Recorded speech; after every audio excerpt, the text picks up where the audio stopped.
বন্ধুরা, গ্রামের শীতের সকাল কতটা স্নিগ্ধ এবং কতটা মিষ্টি এবং কতটা সুন্দর হয় তা আপনারা এই ভিডিওটা না দেখলে কখনোই বুঝতে পারবেন না। দেখুন, শীতের সকাল, হ্যাঁ, শীতের সকালের মতো অদূরে দেখা যাচ্ছে কুয়াশা এবং শিশির পড়েছে। আজকে গ্রীষ্মকাল চলে, গ্রীষ্মকালেও শিশির পড়েছে। দেখেন, ভিজে গেছে ঘাস, ধান ক্ষেত ভিজে গেছে। আমার কাছে দৃশ্যগুলি খুবই ভালো লাগে, এগুলো তাই শেয়ার করলাম আপনাদের কাছে। সকালবেলা চলে আসলাম একটু ঘুরতে, আজকে আবার গন্তব্যে চলে যাচ্ছি। এই জন্য যে আমি তো আর অনেক দিন আসতে পারবো না। আমি যখন আসব তখন এই সৌন্দর্য এবং এই ধান ক্ষেত তখন নাও থাকতে পারে, তাই একটু ভিডিও করে রাখলাম, আপনাদের মাঝে শেয়ার করলাম এবং নিজেও দেখতে পারবো। এই যে চলে আসলাম এখানে। অবশ্য যে কচু গাছ, সুন্দর কচু গাছ লাগানো হয়েছে, অনেক সুন্দর হয়েছে। এই কচুগুলো অবশ্য চুলকায় না। এই যে এখানে ধান ক্ষেত,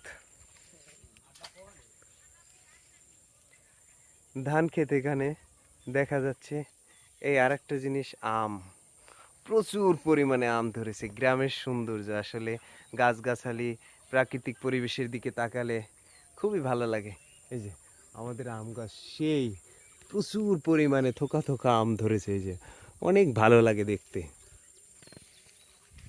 বন্ধুরা, এই যে কচু দেখেন, অনেক সুন্দর দেখায় আম। এই যে একটা ছোট একটা খাল আছে এখানে, সেই খালের পাড় দিয়ে হাঁটছি আর ভিডিও করছি আপনাদের দেখানোর জন্য। আমার কাছে অবশ্য খুবই ভালো লাগে এইসব, কারণ শহরে থাকলে অনেক দিন চার দেয়ালের মাঝে বন্দি থাকার পর যখন গ্রামে আসি তখন আর ঘরে থাকতে মন চায় না, মন চায় চারিদিকে ঘুরে বেড়াই, সবুজের মাঝে হারিয়ে যাই।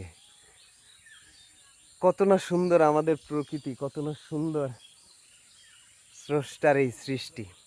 দেখুন, সোনালি ধান, চারিদিকে শুধু কৃষকের হাসি মাখা ধান।